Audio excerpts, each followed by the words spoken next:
Welcome to the breakout session on acquisitions. My name is Kevin Phillips. I'm the CEO of ManTech International, and I'm honored to be moderating today's panel, one that includes, I would say, the most experienced and senior procurement and acquisition executives in the intelligence community. So it's a great thing. Today's topic, as you know, is reimagining the acquisition process to meet mission needs. Both the public and private sectors need to come together to make sure that the highest quality services are provided to support our nation, and to do so in a way that is securely, meets mission needs, and also is done within cost and schedule. Today with us, I have Ms. Nicole Pierce next to me. She's with the National Geospatial Intelligence Agency. Ms. Pierce is the Senior Procurement Executive in the Office of Contracts, and she's served in that leadership role since 2014. In her career, I think she's supported numerous components of the intelligence community and spent a short tour as a CIO, right? Mm-hmm. That's great. Also with us today is Ms. Kathy Zuback.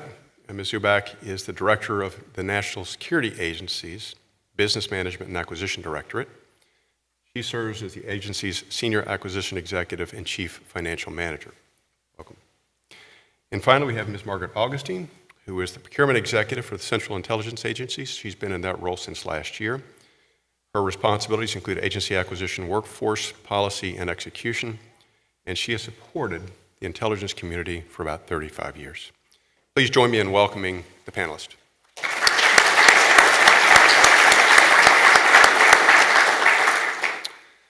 So before I go forward today, there are cards on your seat where you can write down questions you might have. In a little few minutes, that'll come up and I'll ask those questions, so feel free to weigh in on anything that you have interest in. Also, for those of you who are interested, there are CE credits associated with this. And at the end of the session, by the summit in the back room, there's an email that can be sent to you to get those credits. I'm sure that the staff will tell you where that is.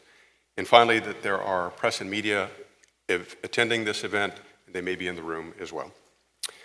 I think as we heard at the lunch discussion from Senator Coates, that we're at a point where national security has a broad array of challenges before us. We know that entering this year, there was a national security strategy established and a supporting national defense strategy as well. And in those, there's a significant amount of changes in focus areas that we as a nation, whether it's on the federal side or the contractor side, need to support as we look forward. So I'm going to offer some questions for a little bit of time, and then from there, we will take your questions. You guys ready? Yeah. Okay. So Mr. Zuback, I'll start with you. And my first question is around the increasing desire and focus to move towards outcomes-based procurements. There's a desire to move away from level of effort, or what's often called butts and seats contracting. Yet in the services component, it's always been difficult to set those requirements in a way that this outcomes-based procurement process can be done. So my question is, what types of procurements is the government looking at in support of outcomes-based procurements, and how does industry help in either responding to requirements or providing alternatives to meet that objective? Okay, so no surprise, and you've stated when you opened here, our biggest challenge in moving to outcome-based procurements is stating with some level of assurity what our outcome, what our desired outcome will be or should be. Given the pace of IT, there's a lot of uncertainty and some unwillingness, I think, to move towards having an outcome-based procurement when they're worried that some of the things might change or tweak some of the preferred outcomes, say in a year or a year and a half.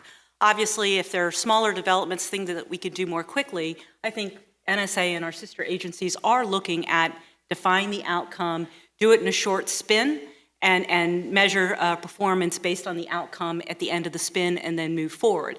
So there are things that we were doing in, if you will, relatively quick, relatively easy sort of things. The harder ones are the larger procurements and not larger development activities. Given some of the level of uncertainty and some of the unwillingness to accept risk, perhaps on both sides, you see a lot of the folks in industry still in government, they're certainly not in industry, preferring to do the FTEs, preferring to do the butts in seats. So you asked what sort of things are we doing to try to move beyond that. I think we're trying to look at lessons learned that we've applied with the smaller procurements, and how can we apply them to the larger procurements? Can we break some of them down?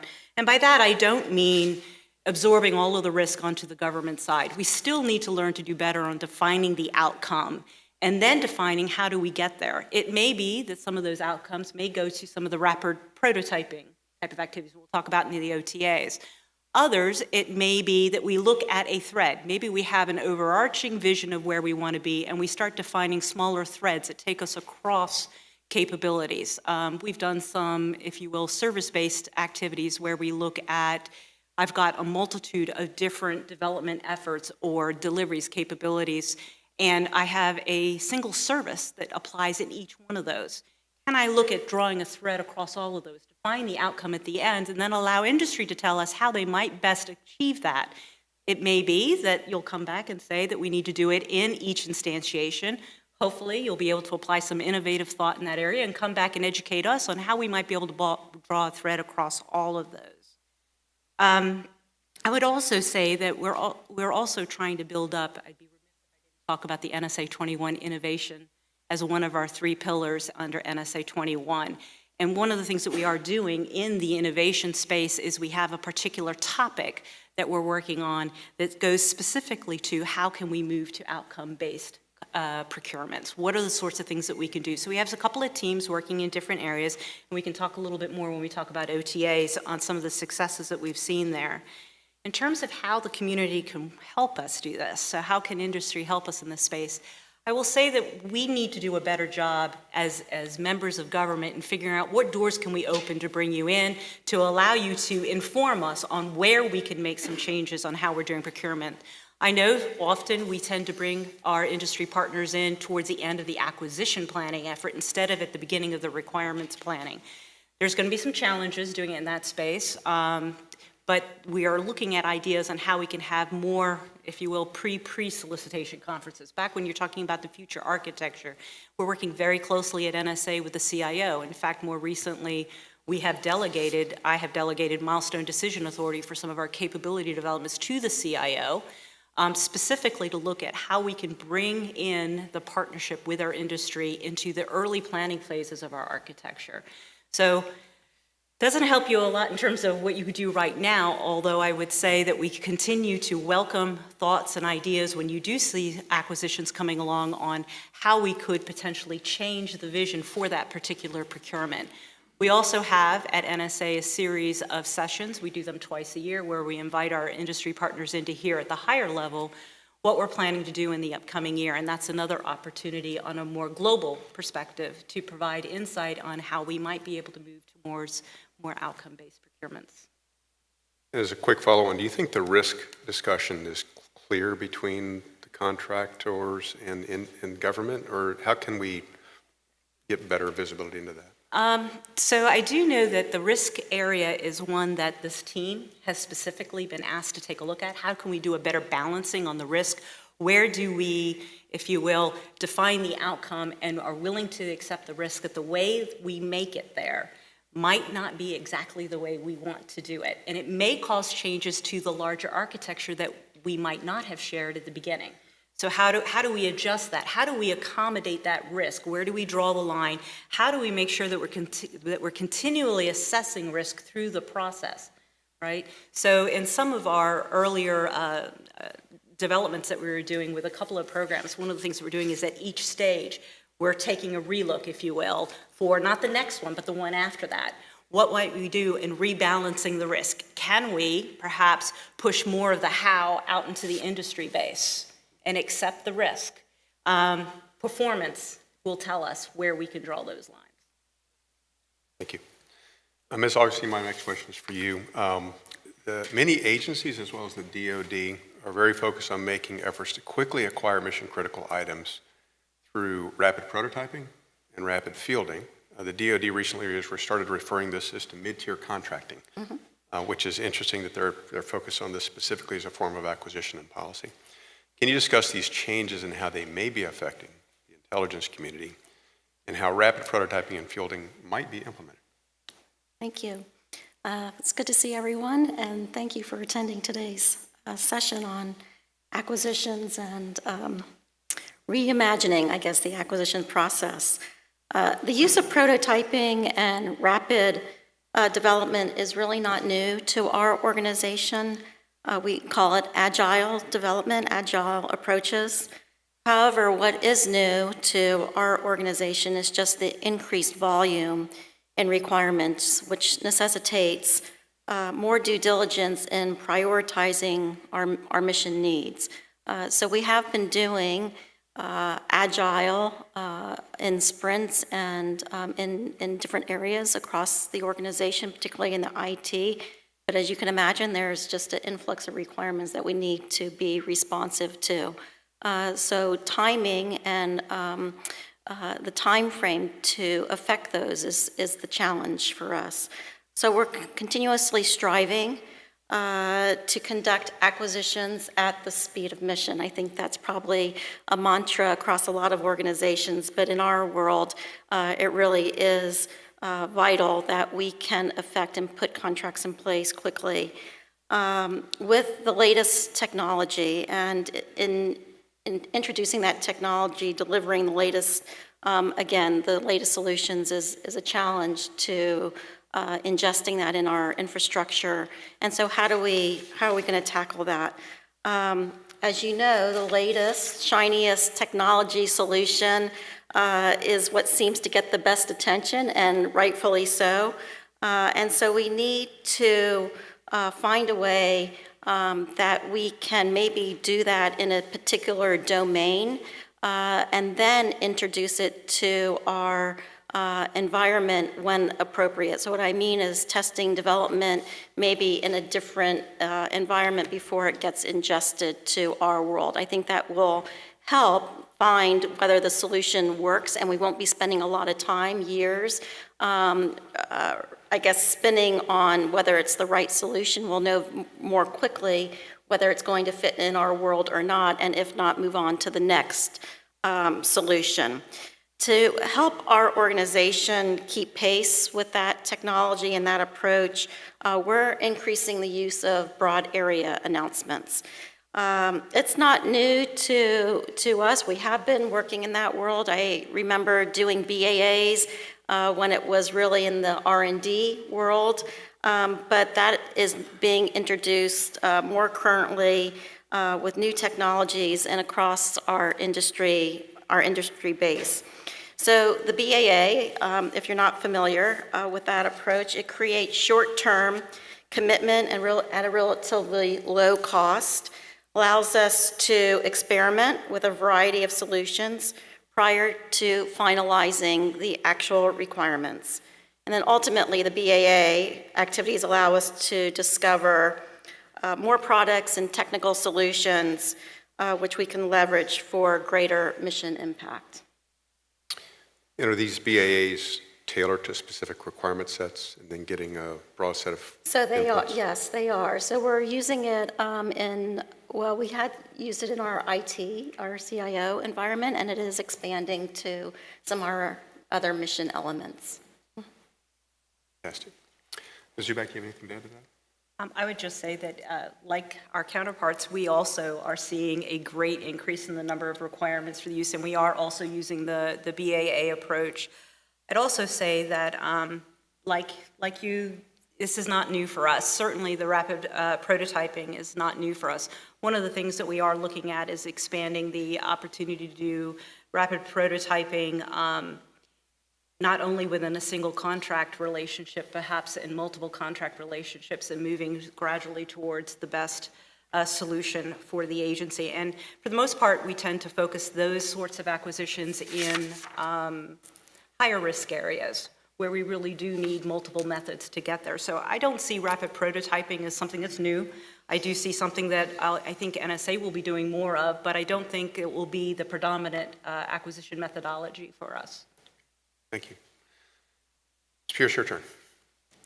So my question is that there's a shift away. There's two things happening within procurement that may or may not impact your organization or the IC, but one is a move away from fewer, more expensive, what we call exquisite systems, towards smaller, more numerous systems. I think in part that's because of the available commerciality of systems that could be deployed.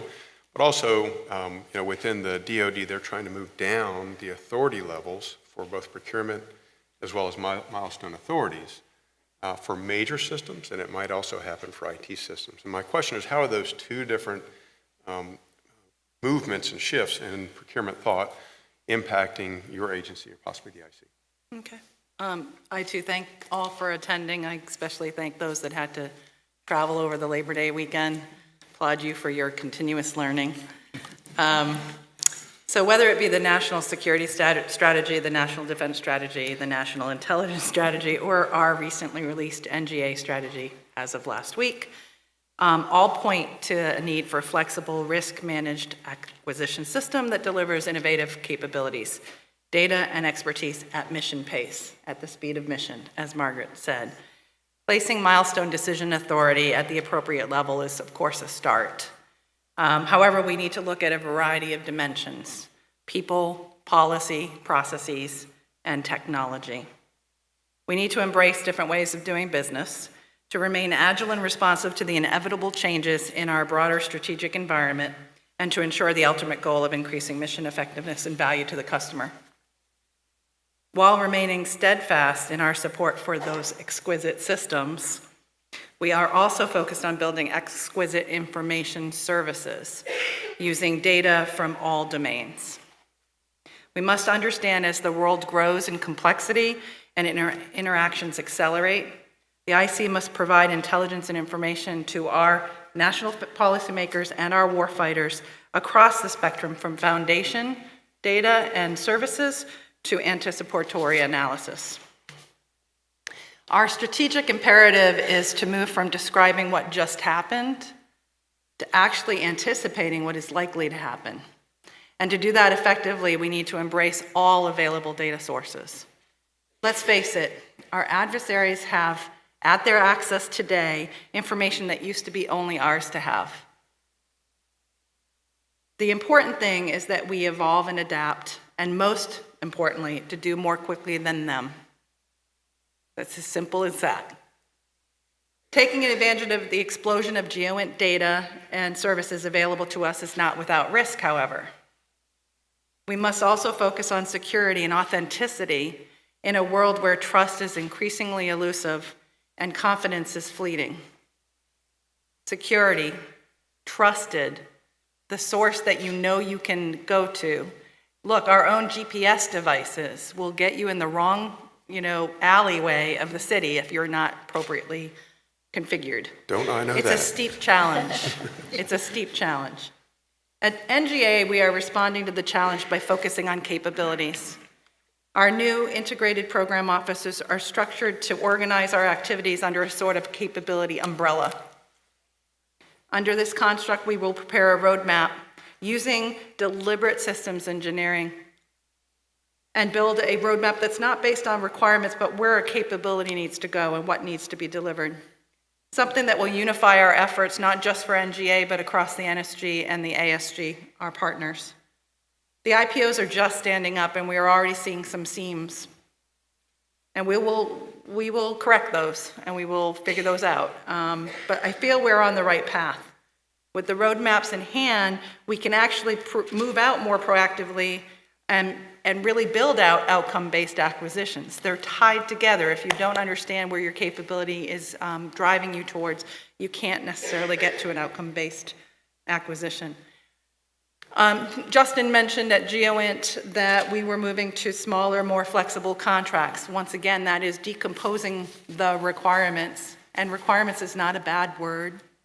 To some, their hair gets on fire. You're not agile if you have requirements. You need requirements. You need to understand what outcome you're trying to pursue. If you don't want to call it a requirement, call it a capability. I'm okay with that. But we need to understand. And so by using more smaller, shorter duration, where it makes sense, contracting or procurements, it allows us to focus and to fail fast. Hopefully you don't fail too often, but if you have to fail, you fail fast. And it allows us to maybe engage the non-traditionals or engage more of the private sector that are taking advantage of this GeoInt capability that is just, it's exploding out there more effectively. That's great. And the concept of failing fast, some people are comfortable with. I have a general view. Is there a view that there's a shift in accepting that as a way of getting things done? There is a shift in accepting that failure is okay and that if you can fail fast and learn that you can move on. The key is about the continuous learning. If you don't learn from the failure, you've just failed, right? You have to actually take a moment and examine why you failed.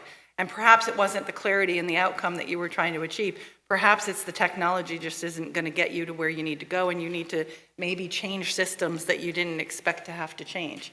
But you just have to have that learning mindset, that continuous learning mindset. And you guys do, because you're here today. Great. I do have a follow-on for you, Ms. Pierce. And, Okay. this is probably open-ended, and I'm sure that if you all want to weigh in on this, you can. Sure. So we hear about speed, flexibility, speed of mission, yet it doesn't matter what customer I'm with. The acquisition workforce has demands on a FAR, DFAR. They have to dot the I's, cross the T. They have a mandate within the warrants to do certain things effectively.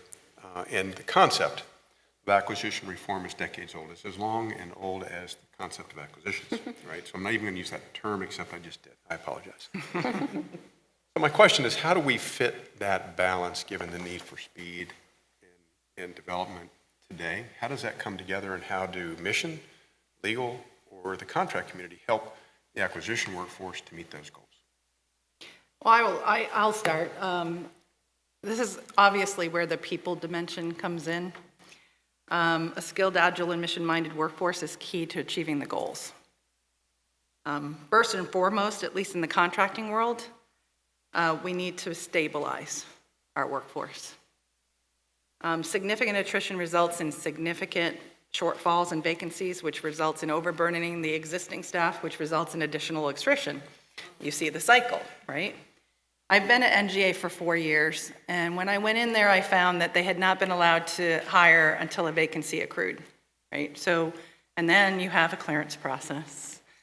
So then you wait, and then some people bump out of the clearance process, and you get somebody in, but 5 people have left since, right? And I measure sort of where we are at the end of the fiscal year. Are we more than we had last year? Are we less than we had? We ended the first year of my tenure -1. We ended the next year +6. Yay! We're ending this year -8. Okay?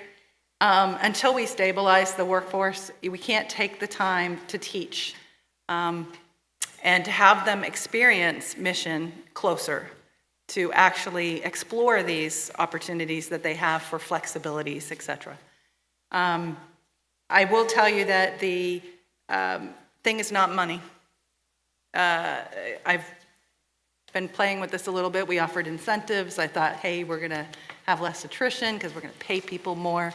It's not pay alone. We have to change the environment that some of them work in, the respect that is given to the workforce, and the tradecraft that they have. When you examine the losses, not just from the shared numbers, but from the years of experience lost versus the years of experience gained in the hiring, we've lost far more than the numbers would actually tell you. So stability is, I think, a #1 priority, and I know that OD&I and NGA are going to be examining that pretty hard in the coming year. There's a lot of different ideas on how we might increase stability, and I'd be happy to talk about those in a few minutes. After we stabilize the workforce, we have to work on tradecraft, and then allowing them to understand what tools are in the toolbox and what flexibilities already exist. So while there's acquisition reform and there's ideas out there, I think we already have many flexibilities. We have to embrace them, but you have to have that tradecraft. You have to build the tradecraft to understand. You know, I was sharing that it's like having all the tools in the toolbox because your air conditioning is out, but if you don't know how to use those tools, your air conditioning is going to stay out and you're going to have a miserable night's sleep. And that's, you know, a little bit of discomfort, but when you think about the national policymaker and the decision space that we're not affording them, or the warfighter, the consequences are far more grave. So allowing for some stability, getting the tradecraft up where it is, and helping them learn more about the tools that are already in our toolkit are imperatives. I would echo absolutely everything. Stability of our workforce is key. It's an acquisition workforce has been a challenge space for us. There are a lot of tools in our toolbox that can help us, and we are applying them, but we are still seeing challenges, particularly in our contracting area. You asked specifically how we could, if you will, merge what we want from our contracting outcome, so to speak, and our contracting workforce. One of the things that we are trying to do, stability being one of the foundations to being able to achieve it, and business IT, which is another area that we'll get into, I'm sure. But the other area is bringing our contracting folks into the discussion earlier in the process. I will say, I started out as a contracting officer 30 plus years ago, and back then, our staffing was such that we were integral into the original planning about the activities. And today, given the workload that you've discussed or included as part of your question, a lot of that, they're still required to do it, but how closely can they actually engage with their customer segment and start talking about perhaps those outcomes for a different procurement model? It gets really hard when there's that level of work and they've got to get it obligated, got to get it done, got to get it done reasonably and appropriately in accordance with all the rules that you just spoke of. So foundation, absolutely, we have got to stabilize our workforce. Tools, I don't know about your agencies. Well, actually, I have heard a few things. So with all of us, there are things that we need to do to improve our tools, both in the contracting arena, but also in the larger acquisition and program management area. So I'm really happy with what we're doing at NSA. We now have a group that's looking at business IT modernization. And by business, I don't mean just financials. I mean the whole back office, if you will, for running an agency. So we're looking at how we can do better in that space. If we can do that, if we can stabilize the workforce, if we can give them the tools, then I think you're going to see folks doing more in the pre-planning phases for acquisitions, not just acquisition planning, but program planning. And that's where we could start talking about how we can pull innovation, how we can start having conversations with our industry partners about future vision and what it might look like. Because that's the conversation we have to have in order to get to outcome-based. The only thing I would add is when we think about acquisitions, we typically look at our contracting officers, procurement officers as the acquisition workforce, when in fact the acquisition workforce is the COTRs, the CORs, the budget resource officers, along that entire spectrum of the process from identifying the requirement all the way to contract award. And so when we talk about having the right skills in the tradecraft, that also pertains to the technical world and having the requirements clearly defined and the source selection documents provided. And absent of that, then it falls on to the contracting officers to pull all of that together, which then impacts, again, timelines and timeliness. So looking at the totality of what Big A acquisitions means, and I would offer with the focus on auditable financial statements, having a clean audit, that just adds a little bit more, I wouldn't say bureaucracy, but demands on both the COTR and the contracting workforce for supporting documentation, tracking property for PP&E type of efforts. So there's just more put on the plates, and the bandwidth is not that as strong as it needs to be to answer the mail. I think the time has come perhaps to really maybe differentiate, at least in our world. I know DoD has a different approach in terms of administrative contracting officer that does execution. In our organization, we do everything from cradle to grave.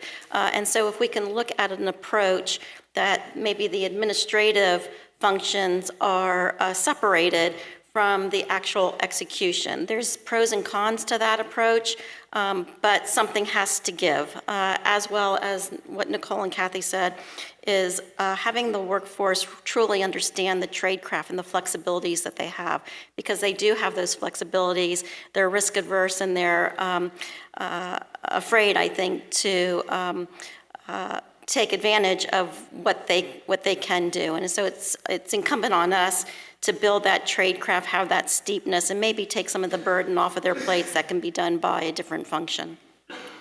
I would just add that it's about tradecraft in terms of knowing what's in the bounds of the possible and understanding the risks. And you don't learn that by going to the DAU FAR class. You learn it by practicing. So it takes years to gain that kind of confidence to understand the risk. I'd also add, Margaret had referenced this idea of taking a look at what we do as contracting officers, and we have the procuring and the ACO perspective. One of the things at the agency that we're just recently implementing, we actually implemented it 2 years ago for a subset of contracts where we created, think of it as a warrantless ACO. So we call them a contract manager. So we are actually investigating this idea of how we can pull some of those responsibilities out. The contracting officer is still held accountable at this point. I don't think we have the ability to staff up a whole new range of contracting managers to an ACO level, but it is something that's in a possibility. It's in the realm of possibility. Right. Fantastic. So Augustine, I have a technology insertion and innovation question for you. Okay. Because you guys do that a lot, right? So a heavy focus on taking all the advancements in technology against what's happening globally and inserting even more rapidly and taking innovation. But there's this valley of death between an idea or a capability and getting it to mission. Always has been, always will be, I think. But I think the urgency of figuring out how to bridge that is even greater today, given the speed and the request for speed. How do you all fix that issue, and how does industry help you present a technology to get past that? That's a great question. So I would offer that supply chain management is certainly a concern for our organization. We're constantly looking at ways to minimize that risk to the agency. With the global technology environment, the challenges we need to navigate, how we introduce perhaps things that may not, where we don't know the entire supply chain from its components to software development. And so we need to, where there's things that may be in the valley of death, it really is looking at making sure that those risks are identified and addressed before we can move forward. So we're looking at adapting certain requirements in our contracts for tracking the supply chain. I know it's probably something that folks don't want to hear, to add more requirements. But I think that once we understand the source of components and code of the products and technologies, we can address those more quickly upfront and not wait to the end after the development has already been completed. We have a history of looking to the commercial industry, private base for solutions and innovations, a la our InQtel organization. So in 2013, just 5 years ago, the average technology time for refresh was 12 months, according to Forbes. With that continued advancement of the digital environment, it's become even more important today that we partner with commercial entities and private industry who are on the leading edge of that ever-changing technology. So again, tracking components and code to minimize the introduction of that risk. So based on our experience, there's a pool of companies who are adapting, providing these new technologies in the mix of existing contractors and, as Nicole said, even introducing the new vendors to our space. The largest growth in new vendors is in the niche areas and clearly bringing the value for those who have capabilities in those areas as opposed to the traditional government contractors who typically are waiting to see how those technologies take off before dipping their toe in the water. Cloud and artificial intelligence is an example of that, and now, as everyone knows, those technologies are quickly becoming more mainstream. So reaching out to vendors with creative solutions, ideas, who can bring those into our environment, but the risk is tracking clearly that supply chain to make sure that any foreign type of involvement is not introduced. And one of the questions is around that about the OD&I mentioning cyber as a priority, but there is a supply chain and insider threat risk associated with that. I assume, without getting into too much detail, that's a very heavy focus. That's correct. And the general question is, and you have to respond, but general question is, how do you improve speed while still increasing security? And I think all of us collectively need to figure out a way to help you with that Yes. and help the nation with that. Agree. I would also just add that there are a number of things, we all know this, that we could be doing in the security realm that we perhaps have been not as strong as we should have been in the past. So there are a number of things that if we can catch up, so to speak, get the patches all in, check our refresh. Is it a refresh? Is it a replace, worry about supply chain? So if we can catch up on all of those things, that will put us in a much better stance as we move forward and figure out how do we incorporate security, if you will, into the pillars of our trade-off analysis with requirements, cost, schedule, performance. Yeah. It's going to be a big deal for the next 10 years, right? Yeah, probably forever. Or more, yeah. Sure. Okay, OTAs. First, let me ask you about OTAs. So as I understand it, and I'm not an expert, OTAs are kind of a two-step process where you do prototyping and you do a bake-off and then they go to production. More and more use across the entire federal government for OTAs. How does industry think about them? How are they used? And what should we expect in terms of trends for their use and getting these consortiums built up so that we all know how to support that? Yeah, I think for those getting an OTA, they love them. For those perhaps traditional contractors that see it as a challenge, maybe not so much. They are useful, that they are a tool in the toolbox. And we've dipped our toes, and GA did get authority to issue OTAs. We've, I mentioned at GeoInt that we had issued one task for development of a capability to automatically fuse and validate multiple data streams using existing domain knowledge and rule sets. And we recently awarded a second to do some 3D product creation and assess the quality and performance. We have currently 2 additional actions on the brink of award and 6 more planned. We recently canceled one that was not aligned with some objectives that we had organizationally, and we found that that was one of those seams that I talk about. We have organizations that are pursuing these innovative ideas and prototypes and pilots.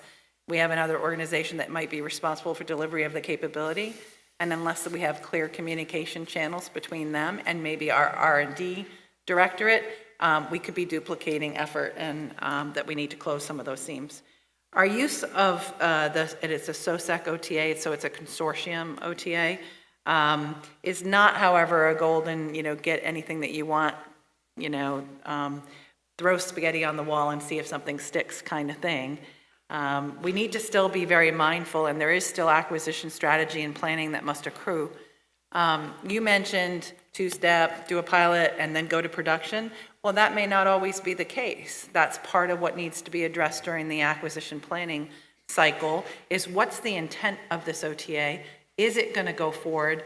If it were successful, how would it plug and play? How would it get over this valley of death that you talk about? What is the mission organization who owns the capability delivery responsibility going to do with it once they get it, right? Thinking through that as part of your planning process is very, very important. We are using more than OTAs, however. Margaret talked about BAAs, and they are traditionally used in the R&D world. The DoD just issued a deviation and authority, if you will, to issue commercial solutions offerings. It's BAA-like, but it's, I have a need, I have a mission problem, I don't know that it's this system or this algorithm or another one. I want the solutions for my problem. And so we're going to explore the use of this new authority. It's very BAA-like. I'm sure it's going to be fantastic.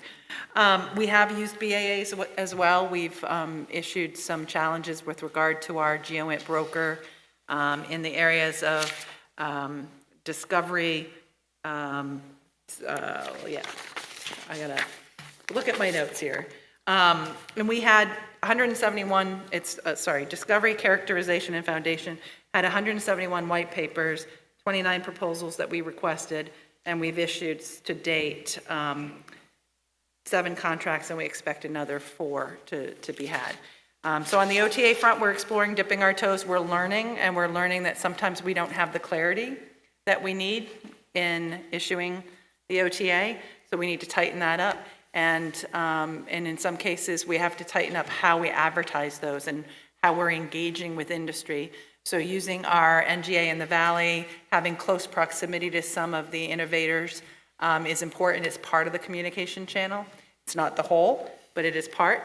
And having that tight relationship between our Office of Ventures and Innovation and our mission capability deliverers, that's probably not a word, but having that tight coupling so that they understand the roadmap and where those harder challenges are, and how the OVI and the innovation activities can actually support the IPOs.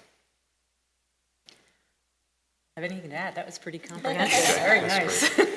And you mentioned the BAA OTA-like procurement. Is there anything else related to that? Ms. Zuback asked you, is that we're trying to do prototyping as a form of a normal or formal process that's different than the OTA process? So, I mean, if you're speaking of agile acquisitions. Or multiple inputs to get towards source selection? So, yes, there are things that we're doing. There's different tools in the toolbox that will allow us to develop or to award acquisitions that will allow us to develop, if you will, prototypes, not solely within a single thread, but perhaps in multiple threads, or we call them bake-off, probably not a real technical term, but fly-off, yeah. So yes, there are different tools in our toolbox that will allow us to do that. Some of those are, if you will, sequenced in time, right? So we were developing a prototype, and you could do a number of those in parallel. Others you might take a look at, and I think I referenced this earlier, where we'd look at an overarching view of a end game capability that we would like to have, and we know there are, pull a number out of the air, 30, 40 different services that are common to all of them. Can we pull a thread across for each one of those and do a agile acquisition with respect to those threads? The other thing is some of those may be, if you will, in the pure conventional sense of agile, where we define the outcome, we go out there for that thread. We have one program in-house that we're seeing quite a bit of success with, where we still have mixed teams.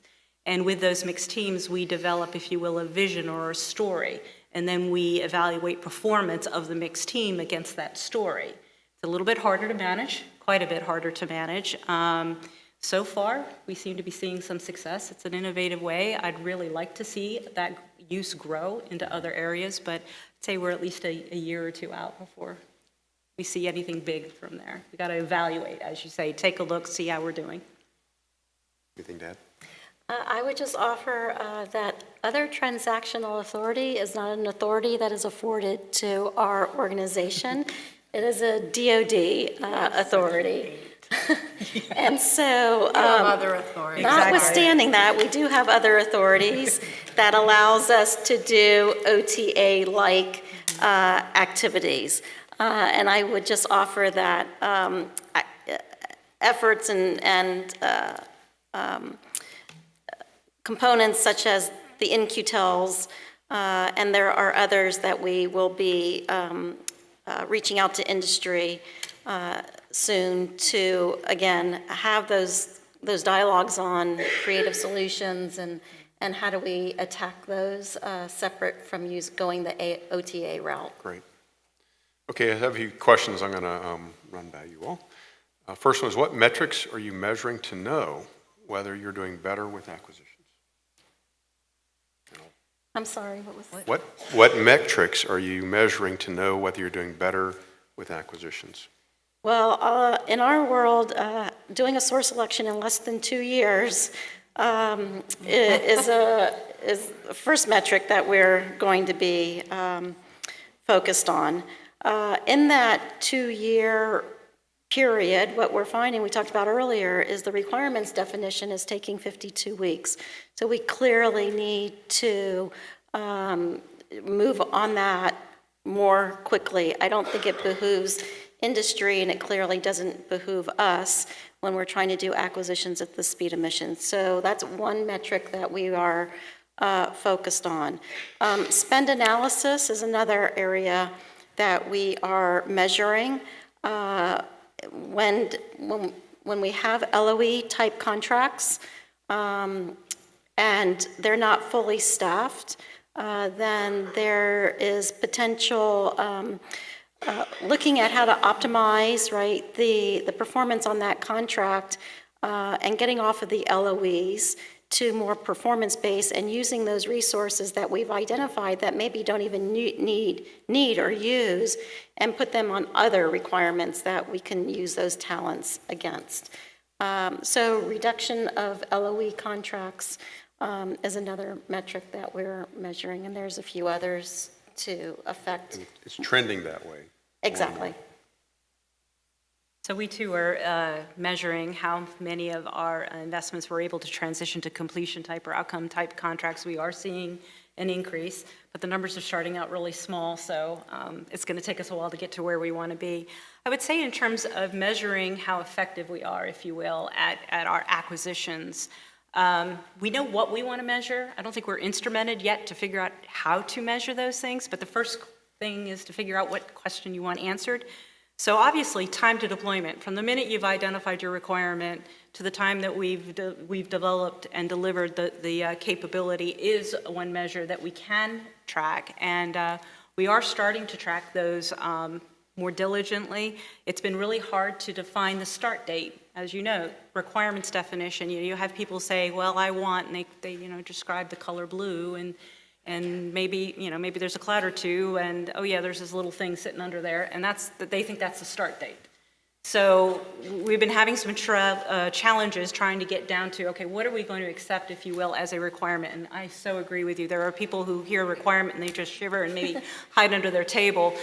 We too have started changing the terminology. All right, requirement, we're not talking DoD 5000. Tell me what your need is. Define your need. How do you see yourself? Go back to your con-op. What do you think that's going to look like in the future? And we start there. So then we have a date. So in order to measure time to deployment, we've got to first lock on these need statements, and that's something in the past year, NSA has taken a look at all of our investments, and we've been, if you will, categorizing our investments into lowercase p programs, not pure acquisition programs. And as we baseline all of those lowercase p programs, we are saying, what's the requirements? What's your must-have requirements? What's your trade space requirement? What's your wish list? You've had enough resources to do that. So that leads me into my second measurement.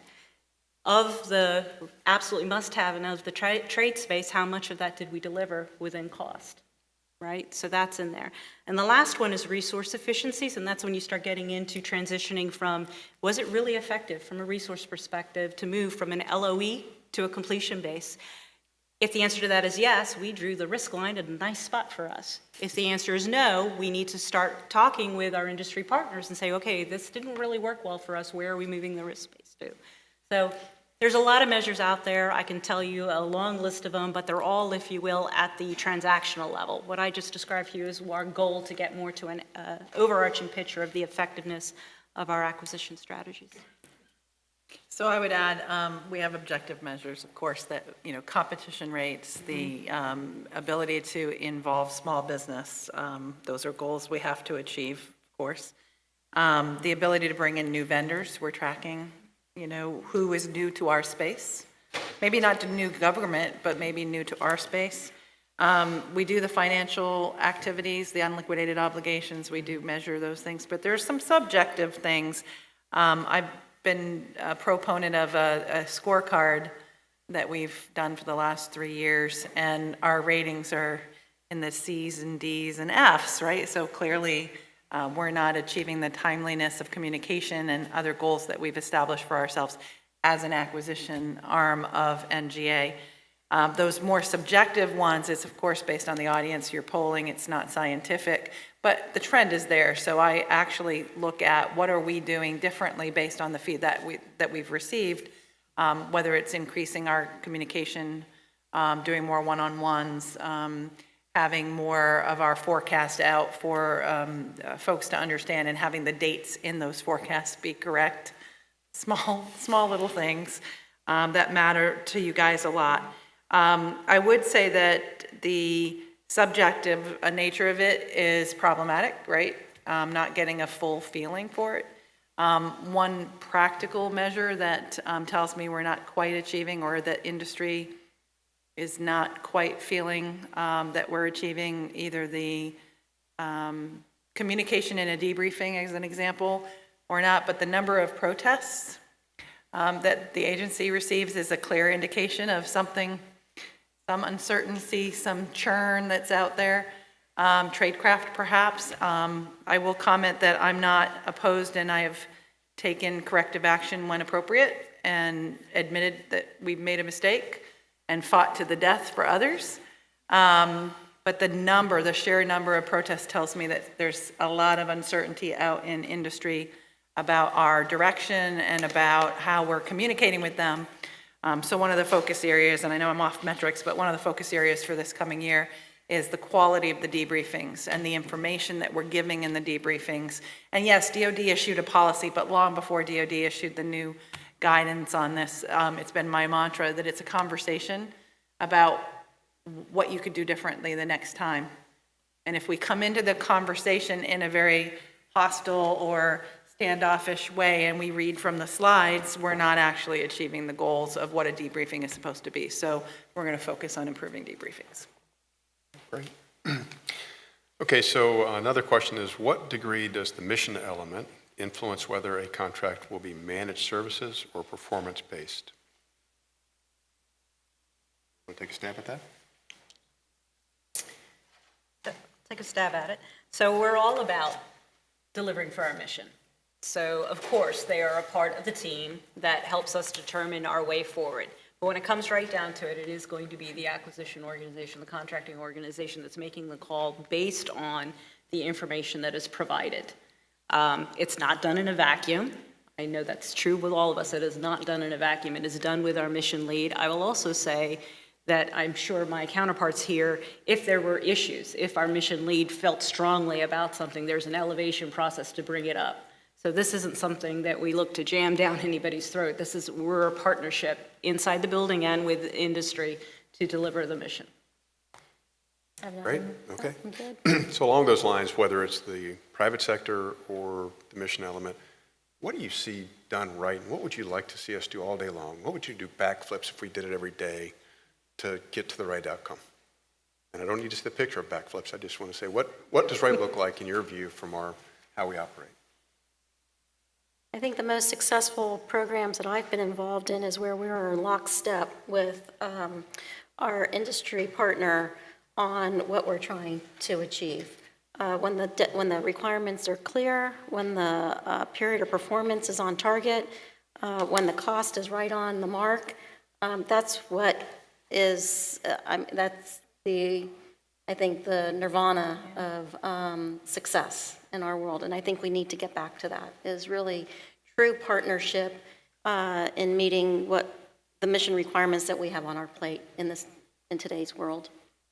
So to continue that theme, I would agree wholeheartedly, and communication is key there. So where the teams sit together or there's a close geographical location, you might see the communications better, but you might not.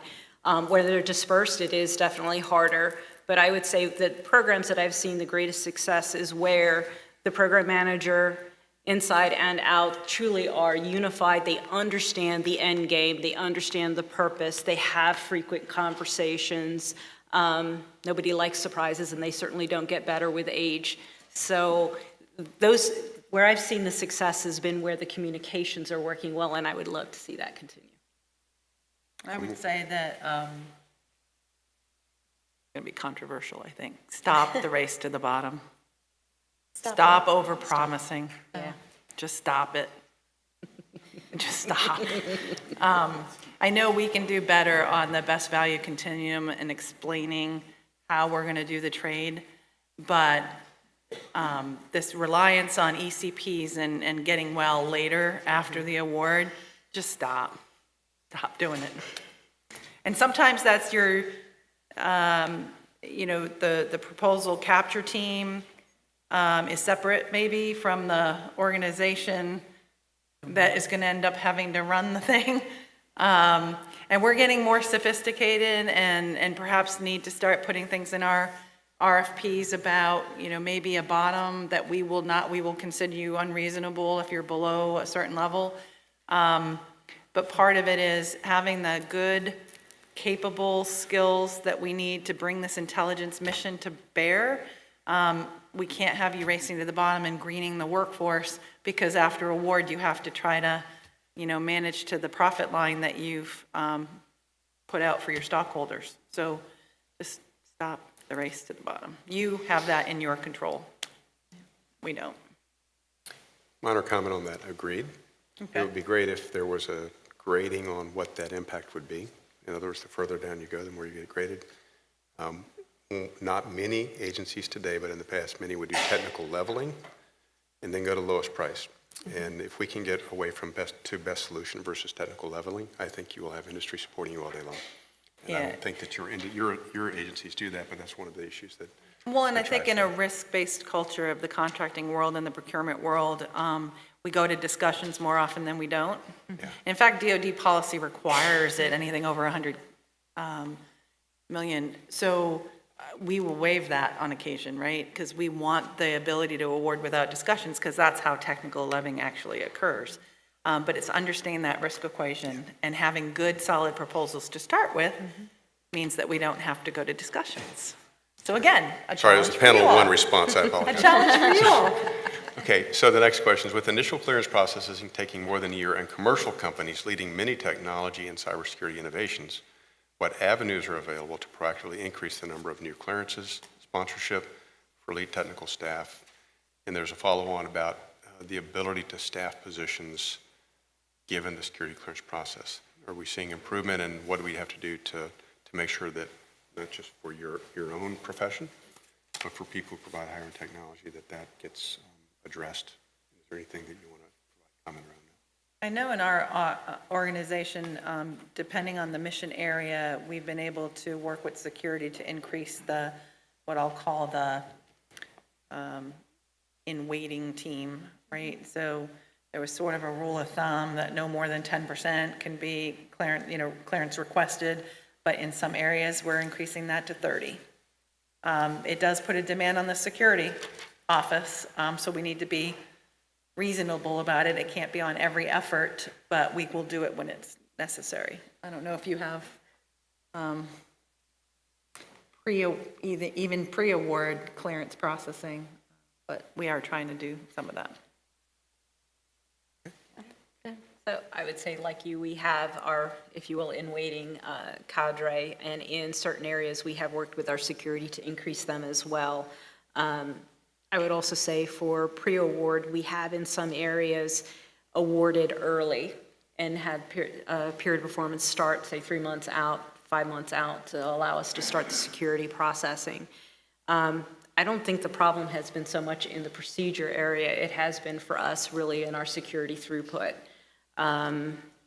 It's something that we're continuing to look at. We're working with OMB on different options. NSA has been able to pick up a lot of the background investigation work ourselves, so we're helping to mitigate in that area. It's a tough nut to crack in this area, but we're looking at all ideas, and if you have other ideas, we're certainly love to hear about them. I have two questions that are interrelated. I'm going to provide one and just throw the other behind it. The term traditional contractor is often verbalized in a neutral to negative way. Many traditional contractors serve multiple industries and not just the federal government. The traditional contractors often have sizable R&D programs and innovation centers. How are you ensuring agile OTA or other appropriate models include both non-traditional contractors and traditional contractors in order to offer the same capability? That's the question. The authority requires some aspect of non-traditional involvement. So that is the authority we have. I think where we can expand is in that commercial solutions offering as an example, using a similar approach to getting ideas of commercial offerings that might be from the traditional activities to come for review, just like the non-traditional. And I get the challenge and the rhetoric that can sometimes come out that makes it sound like we don't care about the traditionals anymore, that we're all in with Silicon Valley. But I'm here to tell you that we're going to look for the solution from wherever it lies.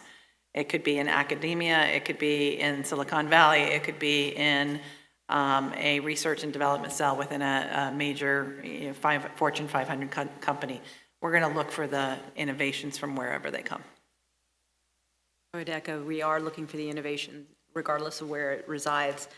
Whether you're using OTA or if you're in other areas, one of the things that we've been doing, or one of the things that you can do to help us, is if in your non-traditional area, if in your public sector service, there are capabilities there that you think can be brought to bear and we're not aware of it, number one, bad on us for not researching that ourselves, but bring it to us, tell us about that. I know, 5 years back, 10 years back, 15 years back, a big push on, commercial cuts, equipment, and going out, if you will, to the private side and taking a look at what's there. So that work is still ongoing, and we are still looking at that. Whether you have the OTA authority or not, we are looking at the private side as well. And I think it's, us having a sophisticated understanding of the market. Right. And when Margaret was talking about the broader acquisition workforce, I was in my comments talking about the contracting workforce a lot, but I will tell you that the broader acquisition workforce is also been diminished over the past several years with Vera Visa, early retirement, voluntary separations, and other things in our agency. And the time for them to be able to have that market understanding, to do the research, to go on the travel, the TDYs, and to explore the R&D shops, they have limited time. And so the more you can help us understand what's happening in your entire companies, including those things that are happening on the commercial side, would be helpful. However we do that, white papers or other avenues, I welcome any ideas that there might be on helping us be better consumers. Next question is about that staffing and resourcing within your own profession. How are you encouraging your acquisition professionals, KOs, CORs, to continually learn new acquisition models, smart contracting for technology, and best practices across the government and from industry? Continuous learning is a key job element in our contracting workforce, whether it's commercial curriculum or it's sharing with our other government partners on experiences that they've gone through, lessons learned.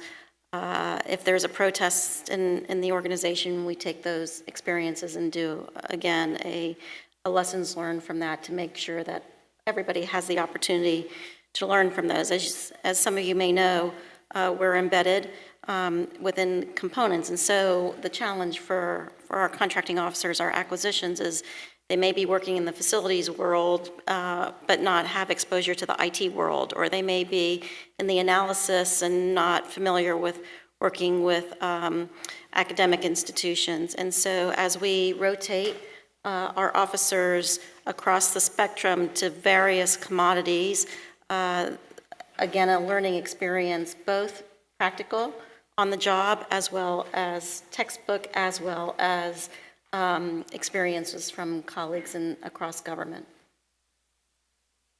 So in our community, as in with the DoD and the IC, certifications is huge, right? So there's a lot of time spent, if you will, in the training in the DAU, but to the point that was raised earlier, that's not where you're really going to learn how to apply, right? It needs to be in the experience area. So in addition, in our yearly evaluations, learning is part of one of the evaluation elements, and certifications is considered a given. You must achieve your certification in the specified time frame. You must maintain it with the CEUs. So what we're talking about when we say learning is we want to see what other things have you done to expand your knowledge and awareness of, writ large, the acquisition and, for us, the NSA environment. What are our mission threats? What are our mission challenges? What different ideas do we have? So we offer at NSA, both within our directorate and also in directorates across, what we call our brown bag lunches. We have other special forums where we talk about different issues of interest, if you will. And those are the sorts of things that we expect our professions to include in their yearly evaluations. We ask our supervisors to take a look at what somebody is planning to do over the next year and match that up, if you will, to a career roadmap for that individual.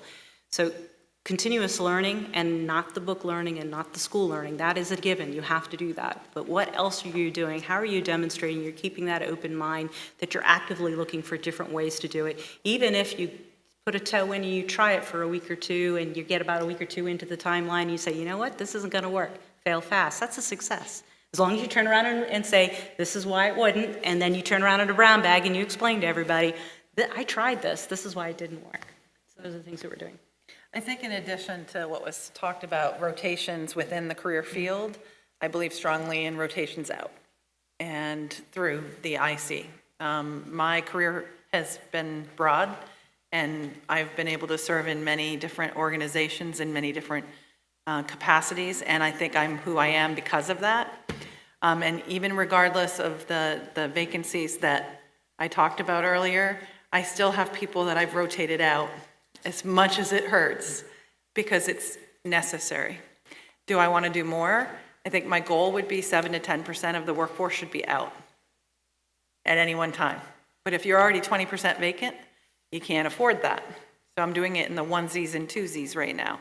But I do believe rotation to mission, rotation to a different functional area is really important in the learning, in addition to the on-the-job, do the hard work of practicing our professions. One of the other things that I'll also mention is we recently in the last year had exchanges, we call them industry partner exchanges, with our contracting workforce. And what that offers our cadre is understanding what goes into a bid, no bid decision on industry's part. What does it mean when they don't return phone calls? What does it mean when something is taking longer than expected to get awarded? Are we on the A team, B team, C team in terms of the proposal? So our folks understanding from industry their function and how that impacts you all, which then impacts us. So that exchange and awareness from the other side of the table is really valuable for our contracting workforce as well. Okay, great. Last question based on time. Okay. What is the best way to bring solutions to your agency, whether solicited or unsolicited? Call my deputy, Heather Jackman. And then there's D. Merchant. Honestly, we welcome the engagement with industry. We actually have 2 officers, probably should be more, whose job it is to have industry outreach.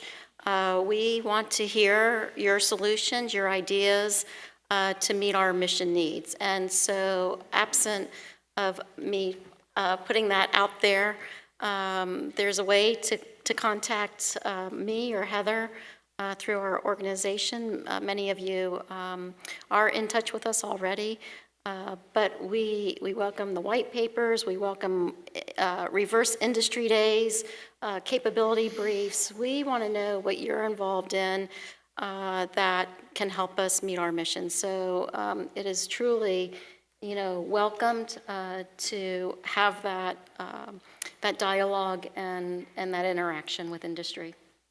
Great. So downstairs outside the Potomac Ballroom is networking right after this event, and we thank you for your insights, your participation today, and also for your service to the country. Thank you. Thank you.